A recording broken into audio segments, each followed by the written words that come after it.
নমস্কার বন্ধুরা, আমার চ্যানেলে সকলকে স্বাগত জানিয়ে আজকের ভিডিওটি শুরু করছি। আশা করি সকলে ভালো আছেন, সুস্থ আছেন। সামনেই হোলি, আর মিষ্টি ছাড়া হোলি তো অসম্পূর্ণ। তো এই হোলিতে আমি বানাচ্ছি লবঙ্গ লতিকা। লবঙ্গ লতিকা মিষ্টি খেতে যেরকম টেস্টি, আর বানানো ভীষণ সোজা।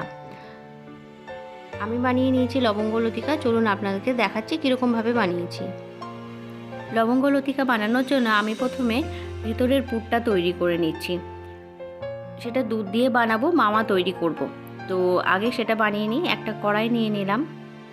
কড়াইতে সামান্য একটু জল দিয়ে দিলাম প্রথমে। জলটা দেওয়ার পর ঠিক 1 কাপ পরিমাণে দুধ আমি কড়াইয়ের মধ্যে দিয়ে দেব।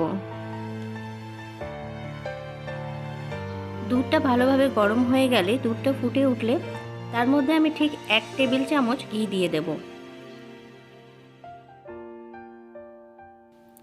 ঘিটা দেওয়ার পর ভালো করে দুধটা নাড়াচাড়া করে নিলাম। ঘিটা দুধের সাথে মিশিয়ে যাবে।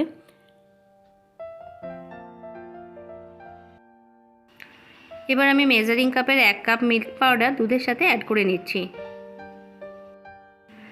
মেজারিং কাপ না থাকলে চা খাওয়ার কাপের 1 কাপ মিল্ক পাউডার নিয়ে নিতে হবে। মিল্ক পাউডারটা দেওয়ার পর ভালোভাবে আস্তে আস্তে করে নাড়া দিতে হবে। নাড়া না দিতে থাকলে মিল্ক পাউডারটা দলা পেকে যাবে। নাড়া দিয়ে দিয়ে ওটাকে ভালোভাবে মিশিয়ে নিতে হবে। এইভাবে দুধকে ভালোভাবে নাড়া দিতে হবে। নাড়া না দিলে কড়াইয়ের তলায় লেগে যাবে। যতক্ষণ না ভালোভাবে ঘন না হচ্ছে ততক্ষণ নাড়া দিয়ে যেতে হবে। দুধ নাড়া দিয়ে যেতে যেতে দেখুন অনেকখানি ঘন হয়ে গেছে। এভাবেই নাড়া দিতে দিতে দুধটাকে ঘন করে শুকিয়ে ফেলতে হবে। এবার এই দুধের মধ্যে আমি দিয়ে দিচ্ছি 2 টেবিল চামচ চিনি।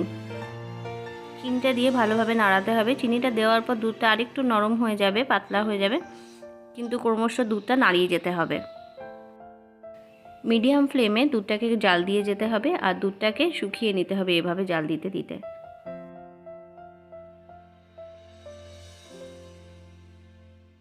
এবার আমি দুধের মধ্যে দিয়ে দিলাম আগে থেকে কদুকস করে রাখা কিছু পিস্তা, কিছু আলমন্ড আর কিছু কাজু। আপনারা একদম কদুকস না করে কুচিয়েও দিতে পারেন। এটা মাওয়ার মধ্যে ড্রাই ফ্রুটস দিলে পরে মিষ্টিটা আরও বেশি টেস্টি লাগবে। ওই জন্য আমি কিছু ড্রাই ফ্রুটস দিয়ে দিলাম। আপনারা চাইলে দিতেও পারেন আর না দিতেও পারেন। এবার আমি আগে থাকতে গুঁড়ো করে রাখা 2টো এলাচ আমি দিয়ে দিলাম। দুধটা একেবারে শুকিয়ে গেছে, আর একটু শুকিয়ে মিষ্টির পুরটা তৈরি হয়ে যাবে। এইভাবে দুধটা শুকিয়ে শুকিয়ে মাওয়া হয়ে গেছে। এটা একটু নরম আছে এখন। এভাবেই আমি রেখে দেব। 1 ঘন্টা পরে এটা আরেকটু বেশি শক্ত হয়ে যাবে। তখন আমি পুরটা তৈরি করে নিতে পারবো। এভাবেই আমি এটাকে রেখে দিলাম। মাওয়াটা ঠান্ডা হওয়ার পর দেখুন ঠিক এরকম হয়ে গেছে, অনেকটা ড্রাই হয়ে গেছে। এই শুকনো শুকনো মাওয়াটা নিয়ে এবার আমি লবঙ্গ লতিকার পুরটা বানিয়ে নেব। এভাবে অল্প অল্প পরিমাণের হাতে নিয়ে একটু চৌকো চৌকো করে পুরটা তৈরি করে নিতে হবে। ঠিক এরকমভাবে পুরটা তৈরি করে নিতে হবে। এভাবে সবকটা পুর আমি লবঙ্গ লতিকার পুর তৈরি করে নেব। লবঙ্গ লতিকার বাকি পুরটাও এভাবে আমি তৈরি করে নেব। দেখুন লবঙ্গ লতিকার পুরটা তৈরি হয়ে গেছে। এটা আমি রেখে দেব। এবার আমরা লবঙ্গ লতিকার জন্য চিনির শিরাটা তৈরি করে নেব। আমি একটা পাত্রে 1/2 কাপ পরিমাণে জল নিয়ে নিয়েছি, আর মেজারিং কাপের 1 কাপ পরিমাণে চিনি নিয়ে জলের মধ্যে দিয়ে দিলাম। এবারে চিনির শিরাটা তৈরি করে নেব। আরও 1/2 কাপ আমি জল অ্যাড করলাম। জলের পরিমাণটা অল্প ছিল, আর অল্প একটুখানি জল আমি অ্যাড করে দিলাম। আর জলের মধ্যে দিয়ে দিলাম 2টো ইলাচি। চিনি শিরাটা যতক্ষণে তৈরি হচ্ছে ততক্ষণে আমি লবঙ্গ লতিকার ময়দাটা মেখে নিই, ডোটা তৈরি করে নিই। মেজারিং কাপের 1 কাপ আমি এখানে ময়দা নিয়েছি। ময়দাটা নেওয়ার আগে আমি একবার চেলে নিয়েছি ময়দাটা। আর এবার আমি ময়ান দেওয়ার জন্য নিয়ে নিয়েছি ঠিক 1 টেবিল স্পুন ঘি। 1 কাপ ময়দার জন্য 1 টেবিল স্পুন ঘি প্রয়োজন। তো 1 টেবিল স্পুন ঘি নিয়ে নিলাম। এবার ভালোভাবে এভাবে ঘষে ঘষে আমি ময়দাটা ময়ান দেব। ময়দাটাকে এইভাবে ঠিক একটু ঘষে ঘষে মাখা দিতে হবে। যখন এরকম হাতের মধ্যে মুঠ পেকে যাবে, দলা হয়ে আসবে, তখনই বুঝতে হবে কি ময়ানটা হয়ে গেছে। এবার আমি ময়দাটাকে জল দিয়ে মেখে ফেলবো। এবার আমি অল্প অল্প জল দিয়ে ময়দাটা মেখে নিচ্ছি। একেবারে বেশি জল দেব না, তাহলে ময়দাটা একেবারে নরম হয়ে যাবে। লবঙ্গ লতিকার ডোটা কিন্তু ময়দা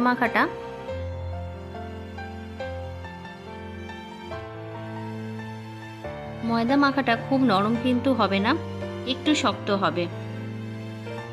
ময়দাটা আমার মাখা হয়ে গেছে, দেখুন ঠিক এরকম হবে, একটু শক্ত শক্ত, একটু টাইট ধরনের হবে ময়দাটা মাখা।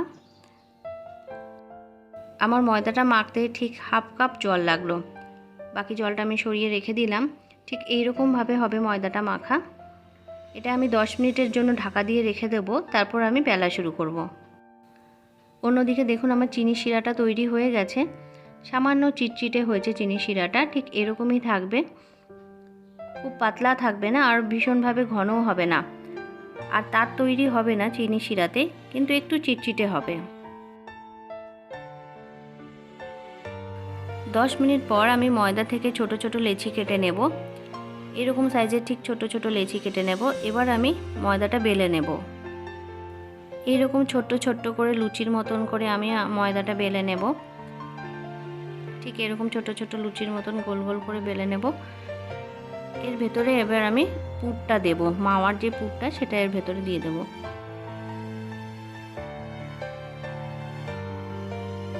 মাওয়ার পুরটা ঠিক মাঝখানে এভাবে আমি রেখে দেব, রেখে দুপাশ দিয়ে ঠিক এরকমভাবে আমি মুড়ব। দুই পাশ দিয়ে ঠিক দেখে নিন, ঠিক এরকমভাবে মুড়ে এবার আমি জিনিসটা পিছন দিকে ঘুরিয়ে নেব, একবার পিছনে ঘুরিয়ে ঠিক আবার পেছনে দু সাইডও এভাবে ঠিক মুড়ে নেব। ঠিক মাঝখানে একটা লবঙ্গ আমি আটকে দেব, ঠিক এইভাবে হবে জিনিসটা।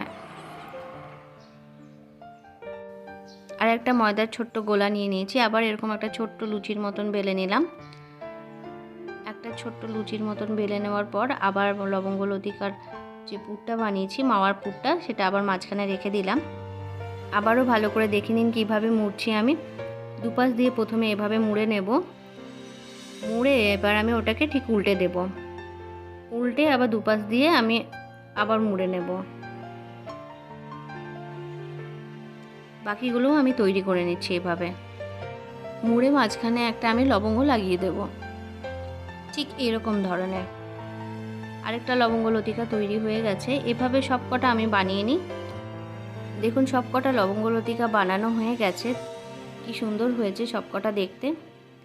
এবার এই লবঙ্গ লতিকাগুলোকে আমাকে তেলে ভেজে নিতে হবে। তো চলুন বাকিটা আমি করে নিই, দেখাই আপনাদের। অন্যদিকে আমার চিনি শিরাটা একদম তৈরি হয়ে গেছে, এই যে একটু চিটচিটে শিরাটা হয়েছে তৈরি, বাস এটাকে আর কিছু করতে হবে না, আমি সাইডে রেখে দিলাম। অন্যদিকে আমি কড়াই দিয়ে দিয়েছি গ্যাসের মধ্যে। কড়াইতে আমি দিয়ে দিলাম পরিমাণ মতন তেল। ভাজার জন্য রিফাইন্ড অয়েল আমি ব্যবহার করছি এখানে। তেলটা ভালোভাবে গরম হয়ে গেছে, এবার আমি লবঙ্গ লতিকাগুলোকে একটা একটা করে দিয়ে দেব। দেখে নিতে হবে তেলটা যেন ভীষণ গরম না হয়ে যায়। তেল যদি প্রচণ্ড গরম হয়ে যায় তাহলে লবঙ্গ লতিকার উপরটা ফুলে ফুলে যাবে, ভালোভাবে ভাজা হবে না। তো গ্যাসের ফ্লেমটাও মিডিয়াম রাখতে হবে, আর তেলটাও গরম মাঝারি হতে হবে।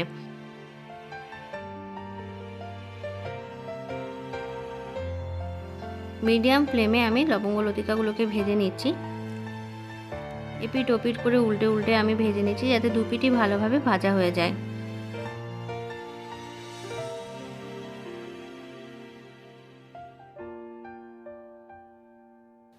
মিডিয়াম ফ্লেমে এপিট ওপিট করে দুপিটি লালচে লালচে করে ভেজে তুলে নেব আমি।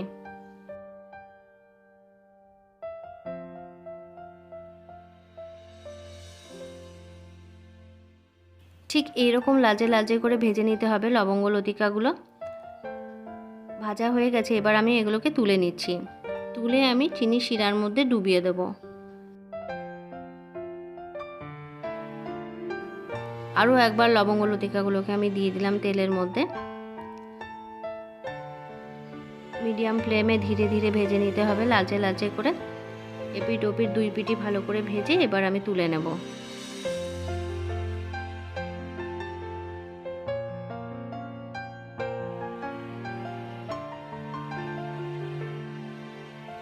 সব কটা লবঙ্গ লতিকা ভালোভাবে ভাজা হয়ে গেছে। ভাজা করার পর আমি চিনির শিরায় সবগুলোকে দিয়ে দিয়েছি। চিনির শিরায় মোটামুটি 20 থেকে 25 মিনিট রাখতে হবে। রাখার পর লবঙ্গ লতিকাগুলো রেডি হয়ে যাবে খাওয়ার জন্য। এই রেসিপিটা অবশ্যই করে আপনারা বাড়িতে ট্রাই করবেন। আর আমার রেসিপি যদি আপনাদের কাছে ভালো লেগে থাকে তাহলে আমার চ্যানেলটি সাবস্ক্রাইব করে নেবেন আর পাশে থাকা বেল বাটনটি প্রেস করে দেবেন, তাতে করে যখনই আমি কোনো ভিডিও আপলোড করব তার নোটিফিকেশান আপনারা